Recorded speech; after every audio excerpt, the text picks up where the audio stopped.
Hello दोस्तों, क्या कभी आपने सोचा है साइन जीरो जीरो क्यों होता है, कॉस जीरो वन क्यों होता है और टेन जीरो जीरो क्यों होता है? चलिए सीखते हैं।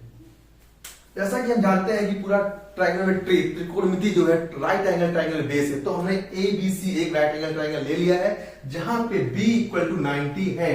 ठीक है, इसमें ए बी बेस है, बीसी इसका परपेंडिकुलर है, एसी इसका हाइपोटेन्यूस है। हमें फाइंड करना है साइन जीरो जीरो क्यों होता है।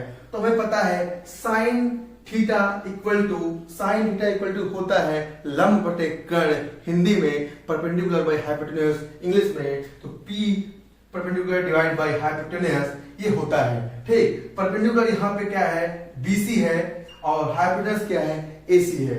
इतना बेसिक नॉलेज आपको होगा आई होप।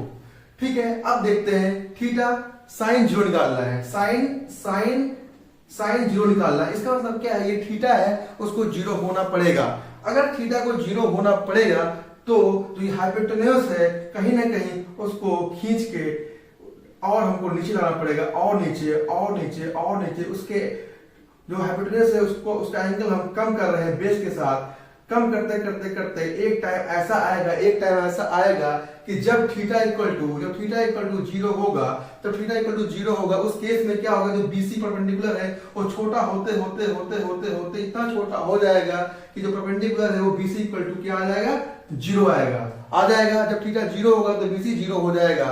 जब बीसी जीरो हो जाएगा उस केस में चीज और होगा, जो ये एसी है हाइपोटेन्यूस है वो बेस के ऊपर आके चिपक जाएगा, सुपर इम्पोज कर जाएगा, जैसा भी आप बोले। ठीक है, अगर सुपर इम्पोज कर जाएगा, ओवरलैप कर जाएगा तो हाइपोटेन्यूस बेस के ऊपर, उस केस में क्या होगा, जो एसी है हाइपोटेन्यूस है वो बेस के इक्वल आ जाएगा, एसी इक्वल टू एबी आ जाएगा। कितना समझ में आ गया?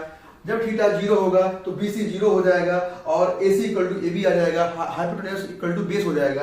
अब आते हैं आगे, साइन जीरो इक्वल टू क्या होता है, BC by AC, perpendicular by hypotenuse है तो बीसी कहां कितना आ गया, जीरो आ गया, zero by AC. Zero by AC क्या होगा, sine zero equal to zero आ गया। ये हमने प्रूव कर दिया और हमने सीख लिया साइन जीरो कैसे आता है। अब देखते हैं कि कॉस जीरो क्या होगा। तो कॉस थीटा इक्वल टू क्या होता है, या कॉस थीटा इक्वल टू, यहाँ कॉस जीरो लिख देते डायरेक्टली हम लोग। कॉस जीरो इक्वल टू क्या होता है, आधार पर कर्ण बेस बटे हाइपोटेन्यूस। तो बेस बटे हाइपोटेन्यूस मतलब AB डिवाइड बाय AC। अब हमें पता है जब थीटा जीरो होगा उस केस में AC इक्वल टू AB होगा, और जो AC इक्वल टू AB होगा तो कहीं ना कहीं AB डिवाइड बाय AB हो जाएगा और ये कट जाएगा। कटने के बाद cos जीरो इक्वल टू 1 आ जाएगा और हम जान जाएंगे cos जीरो इक्वल टू 1 कैसे आया। ऐसे ही आप tan zero, sec zero, cos zero और cot जीरो सब निकाल सकते हैं। ठीक है, धन्यवाद।